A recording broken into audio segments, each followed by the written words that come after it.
In April 1986, Chernobyl nuclear power station decided to use its fourth reactor beyond its proven capacity. It led to a huge nuclear explosion. However, only 2 days later, and 1,000 miles away in Sweden, a nuclear radiation detector detected nuclear radiations arriving from Chernobyl. If there were no such detector, the entire human race would have vanished due to the nuclear fallout from Chernobyl. If there were more detectors, they could have reduced the Chernobyl nuclear disaster. For the world's ever-growing hunger for electricity, nuclear fission reactors are there to stay. And for healthcare issues, ionizing radiation facilities are also there to stay. But let's all say, no nuclear disaster.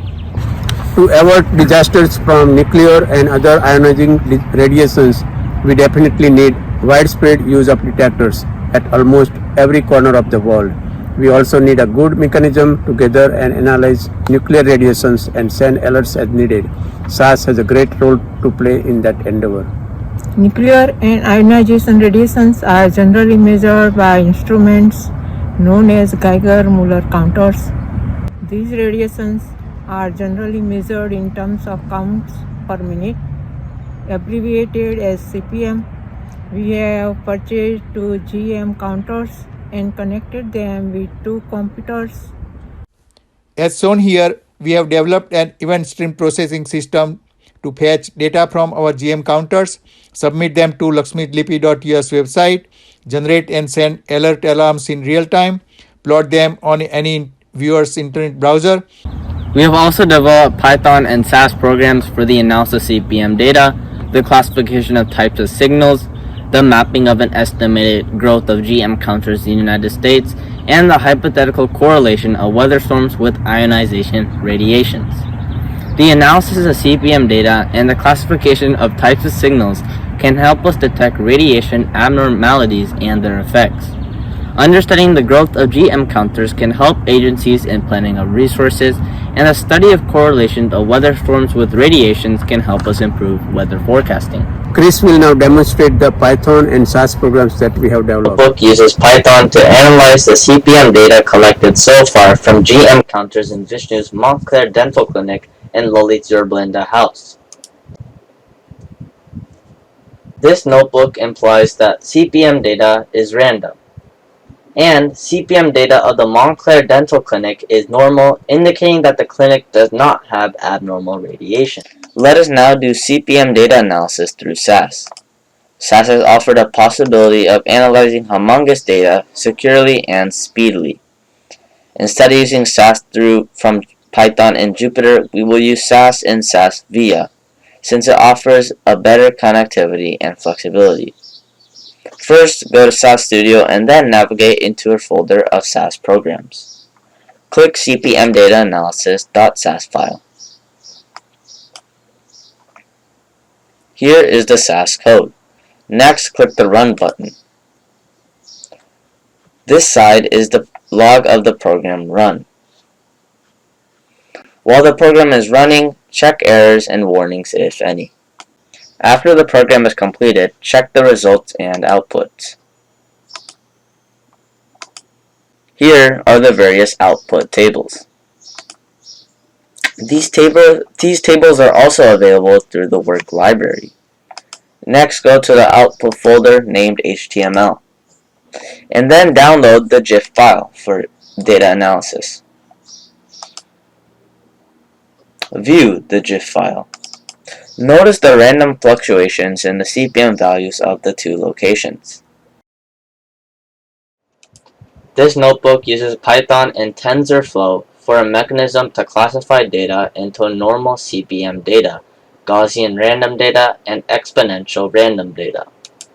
Build a neural network model. Train this model using training datasets. Evaluate and plot the model's performance. Plot a confusion matrix of the model's performance. The matrix shows that predicted values match really well with actual values. After, compute the model's accuracy.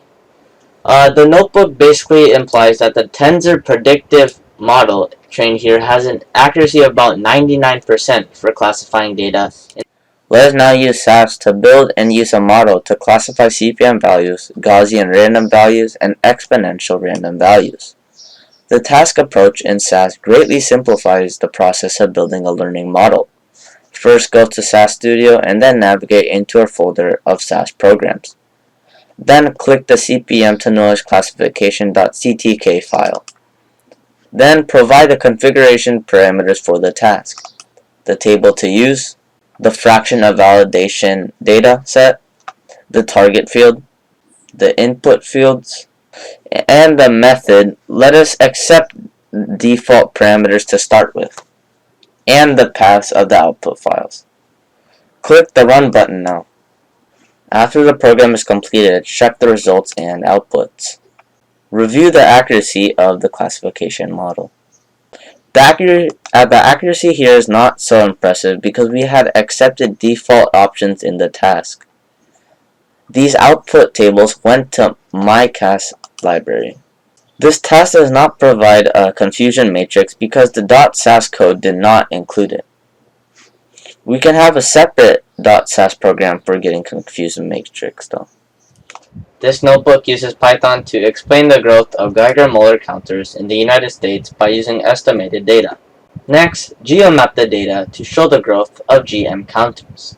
As you can see, the amount of GM counters is not that visible in the early 1960s, but later on in the early 2000s, there's a lot more GM counters. After that, plot the monthly data. Now let us use SAS to study the growth of Geiger-Müller counters in the United States using some estimated data. Click the GMC growth mapping SAS file. Here are the various output tables. These tables are also available through the work library. Next, go to the output folder named HTML, and then download the GIF and/or HTML file. So notice how the GMC numbers keep increasing exponentially. See how there's like a sudden increase of GM counters in the early 2000s.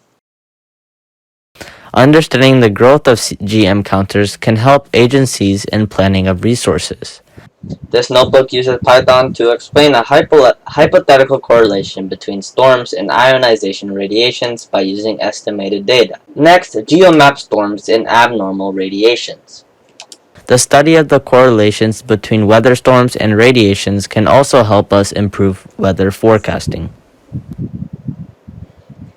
After that, compute the correlation between the storms and abnormal radiations. This notebook basically implies that some storms are preceded by abnormal radiations in neighboring locations. Now let us study the CPM to storms correlation using SAS, because it has a huge repository of weather data and geomaps. Click the CPM to storms estimated correlation.sas file. Here are the various output tables. Download the GIF and/or HTML.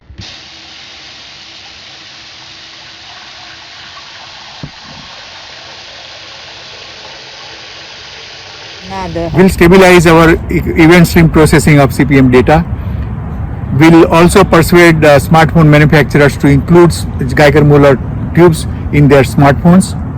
When most smartphones can act as nuclear radiation detectors, government agencies may mandate smartphone users to log their CPM data to approved data logging sites. Then there will arise a need for secure data lakes that can gather and analyze CPM data and send alerts in real time and also subsequently.